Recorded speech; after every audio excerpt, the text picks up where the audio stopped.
ሰላም በዚህ ዓመት ፍሬሽማን የምትወስዱ ተማሪዎች እንዴት ናችሁ? ይህ ቪዲዮ ለብዙ ተማሪዎች እንዲዳረስ ላይክ በማድረግ ዛሬ የምነግራችሁ ምንድነው ፍሬሽማን ላይ በተለይ ይቺ ከፍሬሽማን የፈርስት ሴሚስተር ወይም ደግሞ መጀመሪያ እንደገባን የምናገኛት ሴሚስተር ውጤት በደንብ መስራት አለብን። በጣም ወሳኝ ነው። ዲፓርትመንት ያለዛ ውጤት ስለማይታሰብ ማለት ነው።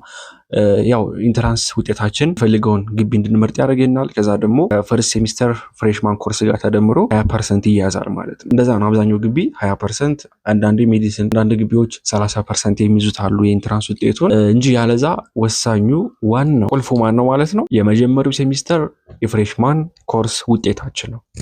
እና ዛሬ ከየትም አምጥቼ ከኢንተርኔት ወይም ከሆነ ነገር ለፍሬሽ ተማሪዎች የሚጠቅሙ ነገሮች ምናምን ብዬ ሳይሆን የምነግራቸው እኔ ራሴ እንዴት ፍሬሽማን ውጤት አምጥቼ አለፍኩ የሚለውን ከራሴ የፍሬሽማን ቆይታ ነው ወስጄ ነው የምነግራችሁ ማለት ነው። እኔ የተማርኩት አዲስ አበባ ዩኒቨርሲቲ ነው። ፍሬሽማን እኛ በነበርንበት ሰዓት ፍሬሽማን ገብተን ስንማር ምንድን ነው ሪፕሬዘንታቲቭ መሆን ጥሩ ነው ሲባል ሰማሁ እና ቀጥታ ግቢ የተመደብነው እኛ ሰፈረ ሰላም ካምፓስ ነበር። ሰፈረ ሰላም ካምፓስ ገብተን ተመደብን። ምንድነው ያደረግነው ሪፕሬዘንታቲቭ ምረጡ ሲባል ጥሩ ነው ስለተባለ ብቻ ቀድሜ ሪፕሬዘንታቲቭ ሆንኩኝ ማለት ነው። እና ከአስተማሪዎቹ ከእያንዳንዱ አስተማሪ ጋር ኮኔክሽን ስለነበረኝ በተለይ የፍሬሽማን ኮርሶችን ባህሪ በደንብ ነው የማውቃቸው። በደንብ ረድቼ አውቂያቸው አስተማሪዎቹንም በደንብ አጥንቻቸዋለሁ። እና እናንተ ይህን ቪዲዮ በማግኘታቸው አይ ቲንክ እድለኞች ናቸው እያስባሉ። የዛኔ ማንም አይነግርንም ነበር። እኛ ምንድነው ብዙ ተማሪ ነው የምንጠይቀው። በቃ በጣም ነው የምንፈራው። ምክንያቱም እኛ የምንሰማው ምንድነው የኛ ሲኖሮች የሚነግሩን በሙሉ ዩኒቨርሲቲ የመጀመሪያው ሴሚስተር ላይ በተለይም የፍሬሽማን ላይ ገብታችሁ ትልቅ ውጤት መስራት አለበት። ይህ የሰራችሁት ውጤት ነው ለዲፓርትመንት የሚያግዛችሁ።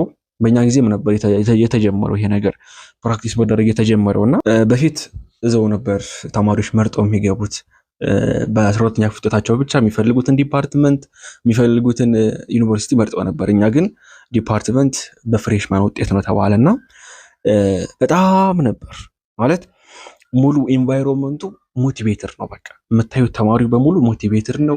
ለምንድነው ሞቲቬተር የሆነው ካላችሁ ግዴታው ነው። ግዴታ ሞቲቬተር ካልሆነ ከ3 ወር በኋላ ምናምን ይመጣለታል የማይፈልገው ዲፓርትመንት ውስጥ ገብቶ ሲሰቃይ ይከርማል ማለት ነው። እና በጣም ነበር ሙሉ ኤሪያው ሙሉ ፍሬሽ ተማሪ ሌሊት አይተኛ ማለት ይቻላል። ጭራሽ አዲስ አበባ ዩኒቨርሲቲ የሚገባው ተማሪ ደግሞ እንደምታውቁት ነውና ድሮ ሃይ ስኩል ላይ ከፍተኛ ውጤት የሚያመጣ ተማሪ ነው። ሃይ ስኩል ላይ አንዳንድ እየወጣ መጣን ነውና እዛ ይገባ ነው። በጣም ሞቲቬትዶች ነን። ሙሉ ኢንቫይሮንመንቱ ያነቃቃል። እንቅልፍ እንኳን ትንሽ ለመተኛት ያሳቃቸዋል። በቃ ሁሉም በያለበት ተነስቶ ሲያነብ ምናምን ነው የምታዩትና ግን አሁን ቁጭ ብዬ ሳስበው እንዲህ ያን ያክል መልፋት ነበረብን ብዬ ደግሞ ራሴን እጠይቃለሁ ማለት ነው።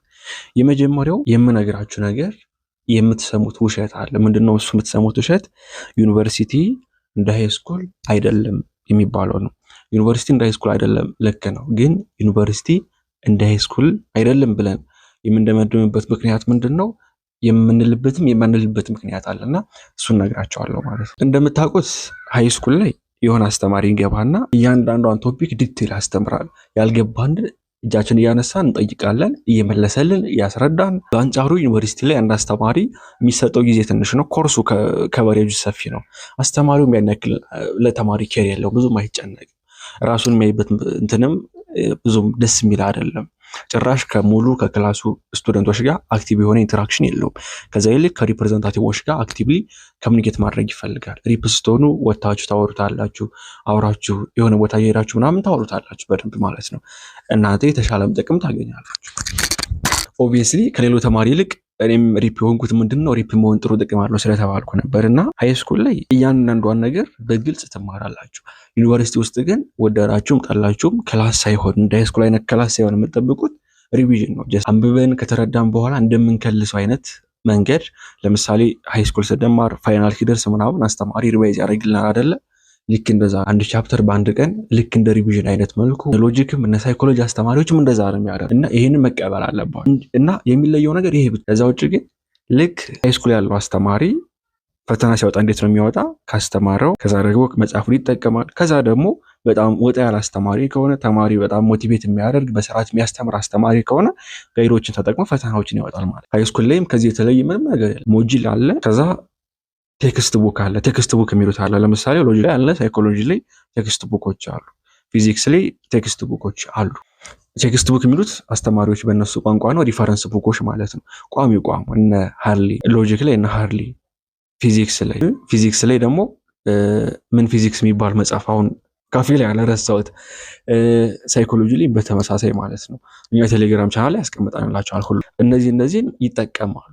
ይሄ ለነሱ እኮ ነው። ከዚህ ውጭ በተአምር የትም ቦታ ጥያቄ አያወጡም። ባይዘው የዩኒቨርሲቲ አስተማሪዎች በጣም ኬርለሶች፣ አሁን ላይ አብዛኞቹ ጓደኞች ስለሆኑ ማለት ነው። አሁን ላይ ቪዲዮ የምሰራበት ሰዓት ኬርለሶች ናቸው። የቻላችሁና ያለፈ ጥያቄ አግኝታችሁ የምትገቡ ከሆነ እመኑኝ 100% ጥያቄዎች ትሰራላችሁ። ኬርለስ ከመሆናቸው የተነሳ ወይም ደግሞ ሙሉ ጊዜያቸውን ለዚህ ለስራቸው ስለማይሰጡ ብዙ ስራዎችን ጎን ለጎን ስለሚሰሩ ፈተና ማውጣት የሆነ ነገር አሳይመንት ማረም ምናምን ለአብዛኞቹ አስተማሪዎች ምን ብዬልኝ በቃ በጣም ቦሪንግ የሆነ ስራቸው ነውና ምን ያደርጋሉ? ጀስት ቀለል አድርገው ነው የሚያዩት። ፈተና እንደ አዲስ ፈተና ኦልሞስት ከመቶ 10 ነው ሊያወጡ የሚችሉት ወይም ከ10 አንዱ ማለት ነው። አዲስ ፈተና አውጥቶ ተማሪዎችን ሊፈትኑ የሚችሉት እንጂ ቀድሞ የፈተኑትን ፈተና ድጋሚ ያወጣሉ። ኤዘር ሚድ በሉት ፋይናል በሉት። ለምሳሌ የ3 ዓመት ፋይናል ፈተና ያስቀምጡና ከ3 ዓመት መራርጠው ለአሁኑ ዓመት ያወጣሉ ማለት። የምነግራችሁ የት ነው? ኢቭን አዲስ አበባ ዩኒቨርሲቲ የሚያደርጉት ነው። ምን እናድርግ ስትሉ ምን እያልኳችሁ ነው? ያለፉ ጥያቄዎችን ስሩ፣ እንዳትሸወዱ። ያለፉ ጥያቄዎችን ስሩ። ቅጥቅጥ ብሎ ባነበበ ምናምን አይደለም። ያለፉ ጥያቄዎችን ስሩ። አሁን ያልኳችሁን ትተገብራላችሁ። ክላሱ ሰብጀክቶቹን እንከፍላቸዋለን በቅድሚያ። ለምሳሌ ማትስ ምንድነው የሚያስፈልገው ካላችሁ ሞጁላችሁ ላይ ያሉትን ኤግዛምፕሎችና ኤክሰርሳይዝ ላይ ያሉ ጥያቄዎችን ከሰራችሁ አስተማሪ የሚሰጠው ወርክሺት አለ። እሱን ሰርታችሁ ከገባችሁ 100% ትሰራላችሁ። ኤ+ ነው የምታገኙት። እንግሊዝን ስትመለከቱ ብዙ በተለይ የክፍለ ሀገር ተማሪዎች እንግሊዝ ላይ ውጤታቸው ዝቅ ይል ነበር አስታውሳለሁ።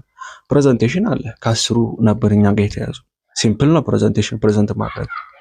ወደፊት ቪዲዮ ሰራላችኋለሁ እንዴት ፕሬዘንቴሽን ቆንጆ ፕሬዘንቴሽን እንደምታደርጉ እያንዳንዱን የምትጠቀሟቸውን ቃላቶች በተለይ እንፈራለን እናፍራለን ምናምን ለምትሉ ተማሪዎች ማለት ነው። ፕሬዘንቴሽን አለ። ከዛስ አስተማሪ ሲያነብላችሁ ሊሰን አድርጋችሁ የሰማችሁት ላይ ጥያቄ ትጠየቃላችሁ። ለጥያቄዎቹ መልስ ትሰጣላችሁ በወረቀት ማለት ነው። ይሄም ሲምፕል ነው። አስተማሪው የሆነ አክሰንት ሊጠቀም ይሞክራል ምናምን። ይሄ ፕራክቲስ ማድረግ ያን ያክል የሚካበድ ነገር የለውም። ከሁሉም በላይ ግን ቴስቶች አሉ። ከዛ ደግሞ ራይቲንግ አለ። ስለሆነ ቶፒክ ይሰጣችሁና በዚህ ቶፒክ ላይ ፓራግራፍ ጻፉ ትባላላችሁ። ሜቢ የሚከብዳችሁ ካላችሁ እነዚህን ኢሹዎች አሁን ያልኳችሁን ፕሬዘንቴሽኑን ኢሴ ጻፉ ስትባሉ እንዴት ኢሴ እንደምትጽፉ እነሱን ሌላ ቪዲዮ ወደፊት ይዤላችሁ ቀርባለሁ ማለት ነው። ለፕራይቬት ተማሪዎች የሰራነው ቪዲዮ ስላለ እሱን ለእናንተም እንግዲህ ሼር እናደርግላቸዋለን ፐብሊክ ላይ ላላችሁ ተማሪዎች ማለት ነው። እና እነዚህ ናቸው ፕሬዘንት ማድረግ፣ ኢዜ መጻፍ፣ ከዛ ያዳመጡትን ጥያቄ ውስጥ ጠየቁ ካዳመጣችሁት ላይ በጽሁፍ ከ10 ምናምን መልሶ መፈተን። ከዛ ደግሞ ሚዶች አሉ። ሚድ ፈተና አለ። ሚድ ፈተና ልክ እንደ ሃይስኩል ነው። ግራመር አለው፣ ቮካቡላሪ አለው፣ ዲያሎግ አለው። ቮካቡላሪዎች አሁን ኮመኖች ናቸው። ከሞጁል ላይ ነው የሚወሰዱ ኮመን ቮካቡላሪዎች። እነሱን ትፈተናላችሁ። እኛ ቻናል ላይ አሉ ቮካቡላሪስ ተብለው ለእንግሊዝ የሚሆኑ ተቀምጠው አሉላችሁ። እነሱን ማየት የእናንተ ምርጫ ነው ማለት ነው።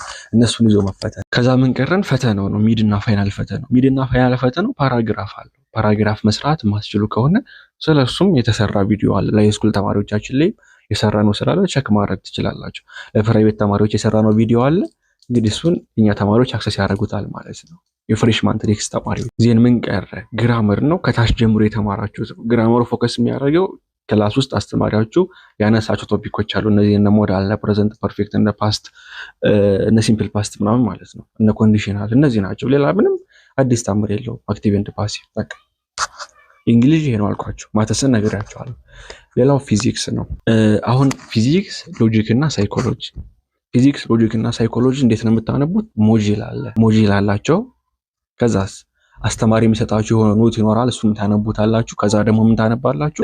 ቴክስት ቡክ አለ ወይም ደግሞ ሪፈረንስ መጽሐፍቶች ማለት ነው። ሪፈረንስ መጽሐፍቶች ለፊዚክስ ዩኒቨርሲቲ ፊዚክስ፣ ለሎጂክ ሃርሊ፣ ለሳይኮሎጂ ደግሞ ምንድነው የሚባል መጽሐፍ አለ። እኛ ቻናል ላይ አሉ።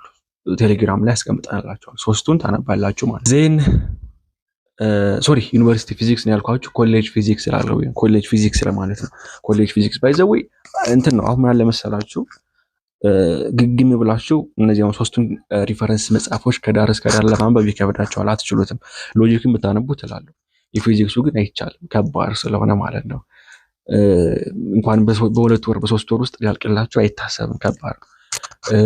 የሳይኮሎጂውንም በትንሹ ብታዩ ስላቸዋለሁ እንጂ ሙሉ በሙሉ ጊዜ ካላችሁ ዩት ግን ያን ያክል ጊዜ አይኖራችሁም፣ ይከብዳችኋል ማለት ነው። ሶስቱን በዚህ መልኩ ትይዙና ከዛ ለሁሉም ደግሞ ምን ታደርጋላችሁ? ያለፉ ጥያቄዎችን መስራት።